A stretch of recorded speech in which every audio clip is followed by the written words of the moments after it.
Today, we are diving into an idea that has absolutely reshaped our world, feminism. And it's an incredible journey, you know? It starts with what seems like a simple demand for legal rights, but it evolves into this really radical questioning of what it even means to be a woman. We're going to trace this whole evolution through politics, economics, and philosophy to really get how the conversation just keeps changing. So let's just kick things off with a question that gets right to the heart of it all. In many places around the world, women have the right to vote, they can own property, and on paper, they're legally equal to men. So why is feminism still a thing? What does the conversation keep going? That's the puzzle we're going to unpack together. To even start to answer that, we've got to go way back, right back to the beginning. The first wave of feminist thought had what seemed like a really clear, really logical goal: getting equality written down in the law books. Simple as that. This timeline here, it's kind of like our roadmap for that journey. And you can see right away, this is not a new conversation, right? It goes back over 200 years.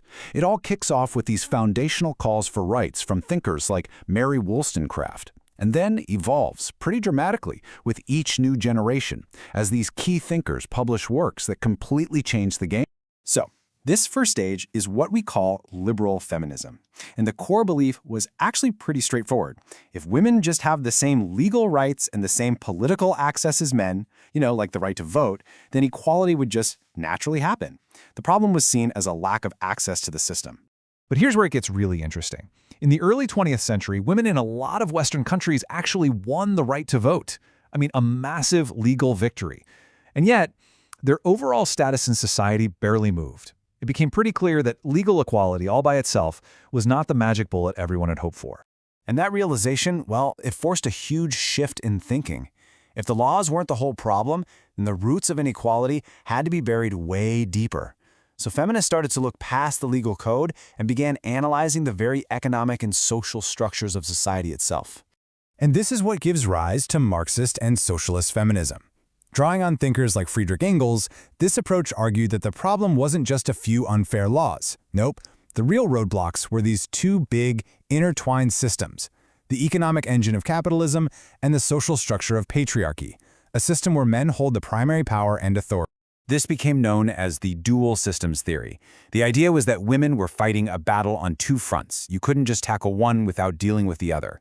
To get to true liberation, you had to take down both the oppressive economic structure and the oppressive social structure.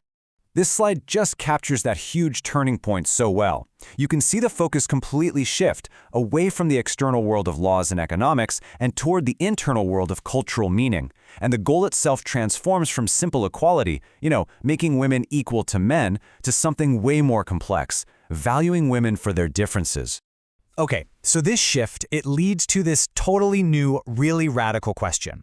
The focus wasn't just on what women could do anymore, but on what it fundamentally means to be a woman in our society. And boom, this one iconic line from Simone de Beauvoir's The Second Sex just perfectly captured this new direction. It's suggesting that woman isn't some biological fact you're born with, but a social role that you are taught to perform. I mean, that single idea opened up a whole new universe of analysis. And that idea, well, that's really the bedrock of what we call radical feminism. It argues that the deepest root of oppression isn't about laws or economics. It's about the cultural meaning we attach to female biology, especially our ideas around mothering and sexuality. It's all about how society goes about defining womanhood itself. So you get this really crucial debate popping up between equality and difference. Equality feminism started getting critiqued because it was essentially asking women to become more like men in order to succeed. But difference feminism, on the other hand, argued for celebrating and valuing those traditionally feminine traits, seeking liberation without having to erase what makes women unique.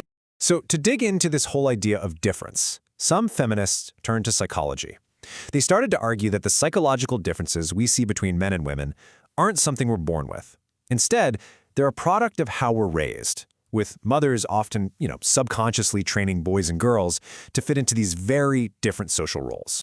A perfect example of this is Carol Gilligan's huge book, In a Different Voice. See, for years, psychological models had basically said that women's tendency toward relational, sort of context-based moral reasoning was less developed than the male tendency toward abstract principles. Gilligan came along and said, no way. It wasn't inferior at all, it was just different, and it was equally valid. But, Just as the focus started to sharpen on the unique experience of woman, a brand new problem started bubbling up from the inside. The movement was being challenged for telling a single, universal story that just didn't fit everyone's experience.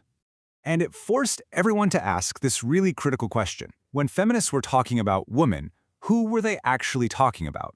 More and more women of color and others started arguing that the whole movement was centered on the experiences of white, middle-class, heterosexual women, and was kind of ignoring everyone else. The philosopher Elizabeth Spellman just put this critique so perfectly. She argued that using this universal category of woman was like a Trojan horse. It smuggled in a very specific type of woman, white, middle class, as the default standard, which meant all other women were implicitly defined as just deviations from the norm. So this internal critique, it opens the door for maybe the most radical turn of all, postmodern feminism. This approach basically took de Beauvoir's idea and pushed it even further. It argued that if woman is a social construct, then, well, maybe there's no stable, essential identity of woman at all. Maybe it's just a fiction that we all agree to perform. And the person who just blew this whole idea wide open was Judith Butler in Gender Trouble. Butler argued that your gender isn't some internal essence you have. It's an ongoing performance, a series of actions, gestures, and ways of speaking that society reads as masculine or feminine.